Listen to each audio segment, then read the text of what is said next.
legacy of Japanese cars is pretty undeniable, especially when it comes to racing.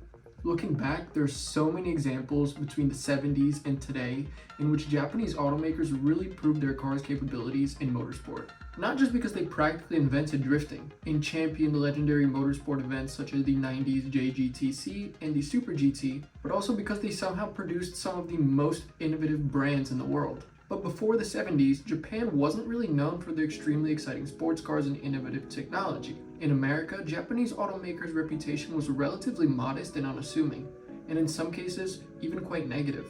Japanese cars coming into the US market in the post-World War II era were seen as cheap, inexpensive, small, and lacking in quality and performance compared to the larger, more powerful American and European counterparts. Japan's automotive manufacturers were still learning how to compete with the long-established American and European car makers who had more resources, expertise, and just a larger market share. Although not necessarily true, there was a large perception that Japanese vehicles were somehow inferior to the larger and more powerful American-made cars, and many Americans were skeptical of Japanese cars, often dismissing them as tin cans or foreign junk.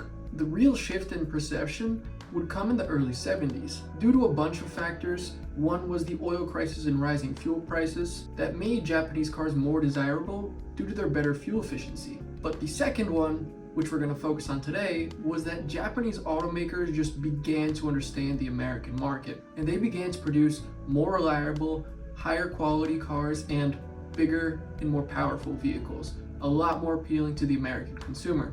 This set the stage for the boom of Japanese cars in the American market in the following decades. It was during this era that Toyota and Nissan, then called Datsun, were making their first moves into the lucrative American market, with fresh and updated models that were more enticing to their target American customer. It was also around this time when the young Peter Brock, who was an aspiring racing driver, was making moves to build a name for himself in the automotive world. Around 1957, at age 19, Peter attended the Art Center School in California, after which he moved to Detroit, becoming one of the youngest automotive designers to ever be hired by General Motors. Brock was the one who actually drew the sketch, which the GM Vice President of Design, Bill Mitchell, picked to become the design of the second generation C2 Corvette, or the Corvette Stingray. In 1959, now having turned 21, Brock was able to obtain his SCCA race license.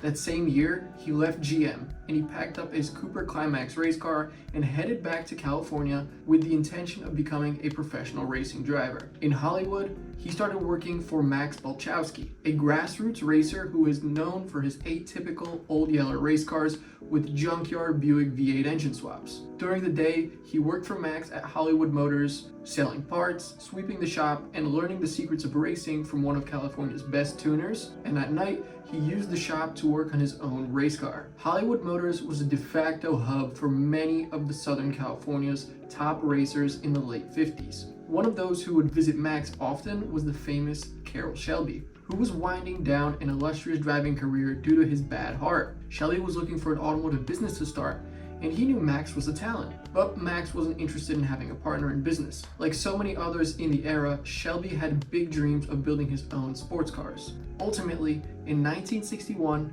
Carroll Shelby decided he'd start a driving school. In a totally coincidental moment, Peter Brock was literally standing nearby when Shelby needed to choose who he was going to hire to instruct at his school. Thus, Peter became Shelby's first paid employee. Peter, with his friend and mentor Ken Miles, developed a curriculum that soon became known as the Carroll Shelby School of High Performance Driving. Peter Brock had hoped that his position as the first hire and within the school would lead to a seat on Carroll Shelby's race team when the Carroll Shelby production line began. But the program grew so quickly that very soon Shelby had every top driver in the world standing in line to drive his new car. Brock worked at Shelby America until the end of 1965 on the Shelby American brand, creating logos, merchandise, ads, and car liveries. He designed the Shelby components of the new Mustang GT350s and designed race cars for Shelby such as the Elaine Cooper, the Nethercutt Mirage, the Tommaso P70, and most famously the Shelby Daytona Cobra Coupes that won the FIA GT World Championship in 1965. But by the end of the 1965 race season, Peter Brock left Shelby American to start his own company, Brock Racing Enterprises, more commonly known as BRE. It was around this time that the Japanese manufacturers, Datsun and Toyota, were looking for race teams to represent them in the USA. On his own with BRE, he not only designed cars for companies like Hino, Toyota, Datsun, and Triumph, he also started his own race team, which would go on to put the Japanese automotive industry into the history books with his famed team of BRE Datsuns. Brock began performance development on a car called the Hino 19. When Toyota took over Hino, their relationship with BRE continued, and Brock designed the JP6 prototype for Toyota. In 1967, Toyota was contracted with BRE to give them 2 Toyota GT2000s to use in SCCA racing. But when Toyota made a sharp, unexpected 180 and gave their 2 2000 GT coupes to Shelby American for the 68 racing season instead of BRE, Brock was understandably very upset. He started looking around for the next best shot, and he saw opportunity in Datsun's underperforming 2000 Roadsters. That same night, he called his contacts at Hino for some advice. He spoke with his previous employer, relaying that what had happened in the Toyota deal and how he saw potential in the Datsun's 2000 but couldn't get anywhere near the Datsun US office. Peter Brock's friend at Hino told him to wait a few days while he met with an old school friend of his to discuss the situation. A few days later, Brock got a call from his Hino contact, and it turns out this man's old school friend was the president of Nissan USA. Unbeknownst to Datsun North America, Brock was given 2 2000 Roadsters in a small racing budget directly from Nissan in Japan. The cars were secretly flown to Los Angeles for BRE in prepared and complete seclusion. When they showed up at Tech for the first SCCA race of the 69 season, their appearance was a complete surprise for everyone who didn't work at BRE, including the management of Datsun. Even though BRE didn't have an official contract with Datsun USA in 1969, the young team still had an excellent season, winning the Sports Car Club of America's Tough Pacific Coast D Production Championship with the Datsun 2000 Roadster and qualifying for the SCCA's Nationals in Daytona. The successful results and a combination of a few key moves garnered Peter Brock a private invitation to meet with a very appreciative Mr. Katayama. Yutaka Katayama was the president of Datsun USA at the time, and unlike most Japanese automotive executives, Mr. K understood the American psyche maybe even a little better than some Americans in a similar position in Detroit. He had a new trick up his sleeve which he was confident would appeal to the American market. During his meeting with Peter Brock, Mr. K would surprise him with a secret viewing of the coming season's secret weapon from Nissan, the new 240Z. Even more important was the formal contract to race a pair of them from him personally under the Datsun USA banner. Now, racing with factory support from a Japanese manufacturer is way different than racing a privateer effort. It brings a lot more responsibility than simply just preparing the cars for competition and driving them. It means representing the entire company in the American market. Success on track obviously is very important for sales. Like they say, win on Sunday, sell on Monday. So it has to be done in such a way that winning brings admiration and respect to everyone involved in the effort. Like Porsche's 911 Coupes and its even faster 9146 Roadsters, Datsun's new 240C had been assigned by the SCCA's contest board to the C production class. And it was in this mix of top pros and big money that BRE and Katayama dove to challenge America's top drivers in SCCA production car racing in Nissan's new untested 240Z. This first ever production car series for pros in factory-backed race cars suddenly became a major hit in the racing world. Datsun's national reputation was on the line, and so was Katayama's position. He was taking a big risk. If the 240C didn't perform as expected, his credibility would suffer, and so would the company. So within BRE, the pressure was on. Over the next 3 years, BRE, Peter Brock, and his talented driver John Morton went on to dominate US club racing, with the 2000 Roadsters and the 240Z Coupes defeating Shelby's Toyotas, BMWs, and Triumph. BRE's racing experience during these years used the initial batch of 240Zs that were first ever available. They massively helped Datsun with the development of the production version of the car, because during their testing and assembly of the race cars,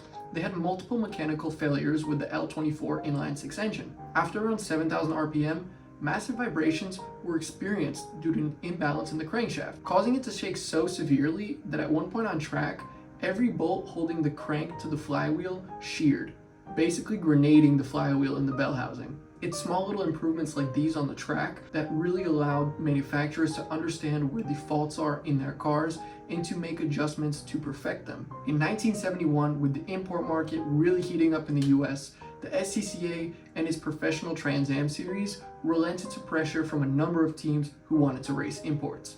A separate series for smaller displacement engine vehicles resulted in what became known as the 2.5 Trans Am series, in which BRE raced using Datsun's smaller two-door sedan called the 510 against tough competition such as BMW in their 2002 and Alfa Romeo in the GTV. BRE again decimated this series, winning 2 straight championships. However, it ended very quickly as the pressure from BRE was too tough for the competition, and the series quietly ended, leaving BRE with no one to race. At the time, Datsun USA was divided into 2 enterprises, one for the East Coast of America and one for the West. With BRE's massive success, the West Coast became the dominant of the two and would eventually become the Nissan America Corporation. So that's how Brock Racing Enterprises was a major contributor in turning around the perception of Japanese imports in America. They did it by winning 5 SCCA championships from 1969 to 1973 with the Datsun 2000 and 240Zs, and 2 wins with the Datsun 510 in the prestigious Trans Am 2.5 series. In the public eye, the Datsun brand, aided by BRE, had proved its capabilities on the track, and this showed in their sales. Over the next 4 years, Datsun went on to sell 140,000 units of the 240Z and over 300,000 units of the Datsun 510. Hi, my name's Nick. Thanks for watching. I really hope you liked the video. I do a lot of automotive history and documentaries and just news on this channel. I do a lot of stuff. So if you're interested in seeing anything else similar to what you just watched, consider subscribing. Again, thank you for watching, and I'll see you in the next video. Bye-bye.